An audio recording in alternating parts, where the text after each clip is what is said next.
एक ब्राह्मण था जिसका नाम था आत्मदेव। ब्राह्मण तो ठीक ठाक थे, लेकिन इनकी एक पत्नी थी, उसका नाम था धुंधली देवी। क्या नाम था? धुंधली। ब्राह्मण तो बड़े धर्मात्मा, कर्म कांड पर भरोसा रखते हैं, बढ़िया कर्म धर्म करते, पूजा पाठ करते, यज्ञ करते, जप करते, तप करते, ध्यान करते, हवन करते। लेकिन धुंधली देवी इतनी खतरनाक, जब तक पड़ोसी से लाठी चार्ज ना हो जाए वे भोजन ही नहीं करती। इतनी लड़ने वाली। अच्छा, लड़ने वाली तो ठीक है, और सुनो कितनी खतरनाक। इतनी खतरनाक कि वो लड़ाई तो लड़ती, बगल में बढ़िया मटका पानी का ले लेती हाथ में, उसी में गिलास डाल लेती। किसी ने कहा ये मटका किस लिए? बोले लड़ने के लिए। मटका से कौन सी लड़ाई होती है? बोले वाह, लड़ाई करते हैं तो गाली बकते हैं तो गला सूख जाता है, तो पानी भी तो चाहिए। अरे देवी जी पानी पीना है तो भीतर पिया। हाँ, भीतर पानी पीने जाएंगे, लोग तमाशा देखने वाले नहीं भग जाएंगे।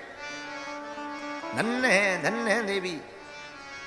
और ऐसे कई जगह होते हैं। वैसे एक बात बताएं, विनोद की बात है, हंसी की बात। जितने भी यहां शादीशुदा इंसान बैठे उनसे पूछो कैसी कट रही जिंदगी। अब घरवाली के चक्कर में जरूर कहते हैं हाँ ठीक है, बाकी उन पे जैसी बीत रही सो काऊ पे नोई बीत रही, बहुत बुरी बीत रही। बाहर चाय हंसते हुए जाएंगे। एक हमारा चेला था चंगीलाल।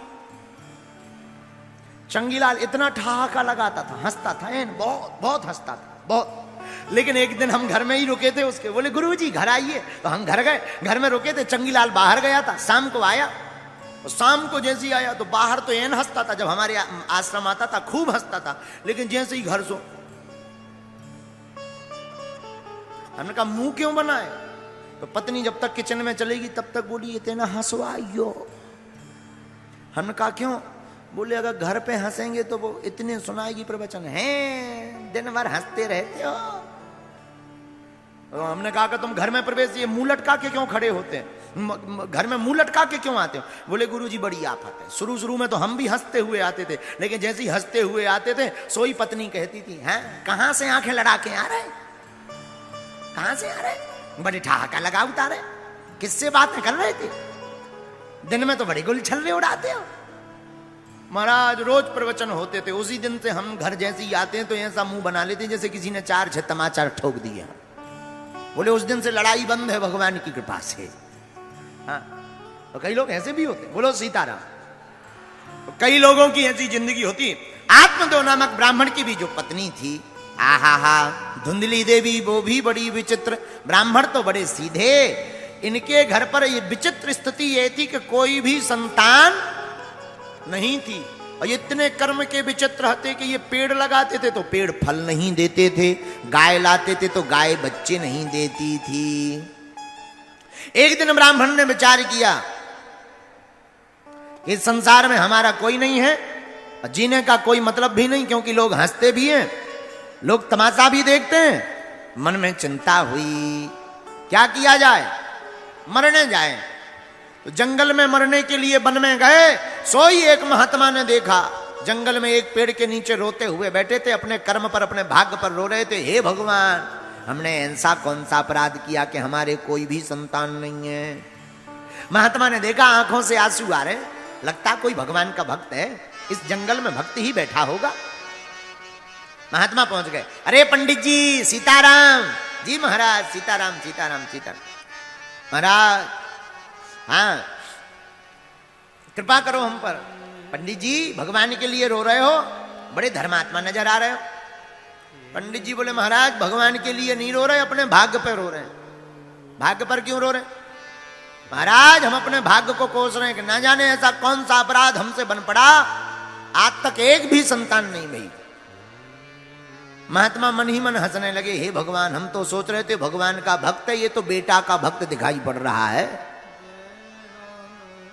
अरे पंडित जी बेटों के चक्कर में मत पड़ो, जिनके बेटा हैं वो कौन सा सुखी हैं, वो भी तो रो रहे हैं।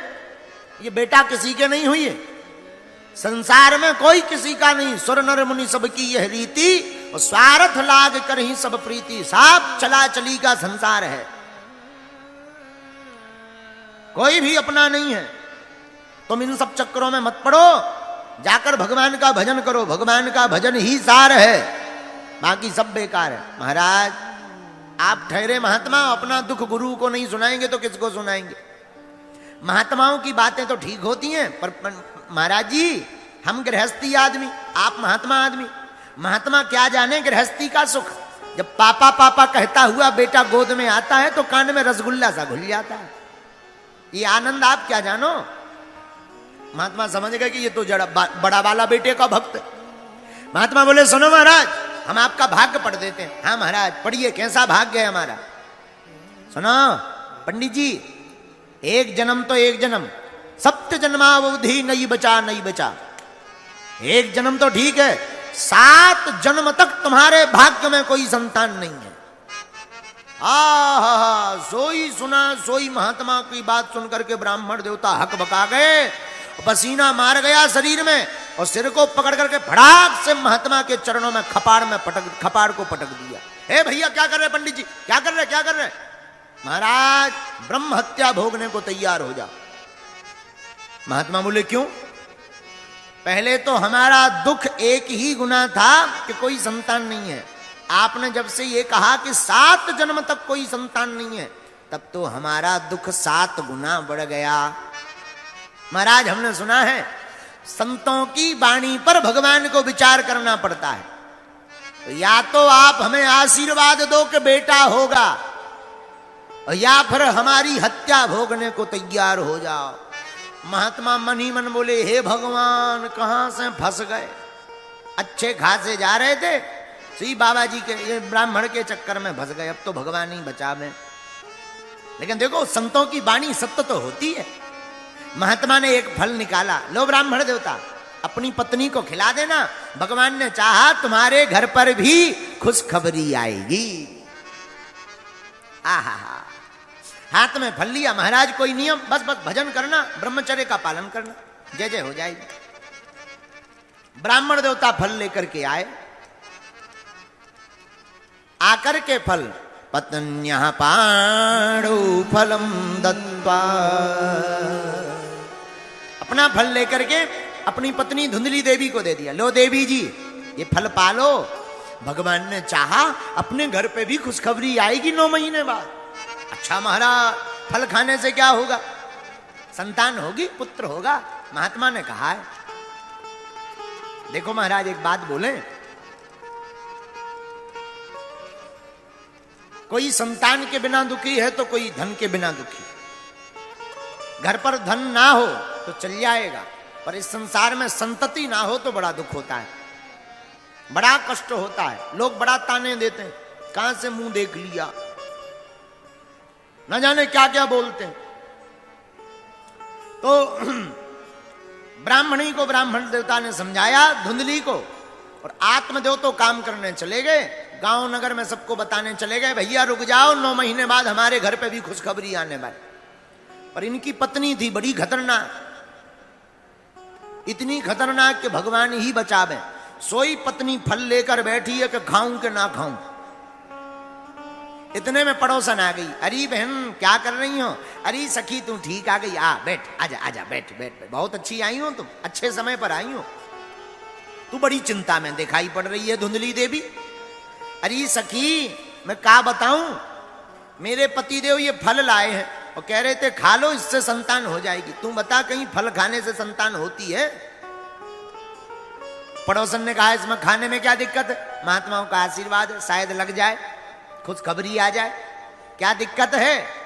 बोले दिक्कत तो कुछ नहीं, पर कुछ मन में शंकाएं हैं। अच्छा बता क्या शंका है? एक शंका है। कौन सी? मैंने सुना है जो स्त्री गर्भवती हो जाती है वो दौड़ नहीं पाती है, दौड़ नहीं लगा पाती, तेज भाग नहीं पाती। तो पड़ोसन ने कहा तुझे कौन सा आर्मी में भर्ती होने जाना है? भाई दौड़ने कहां जाना है? बोले भाई आर्मी में भर्ती तो नहीं होना है, पर धुंधली देवी ने कहा मान लो हमारे घर में आग लग गई, आग में सब तो भाग जाएंगे, मैं जलकर मर जाऊं। पड़ोसन ने कहा गारंटी थोड़ी है कि आग नहीं लगी, आग लगेगी।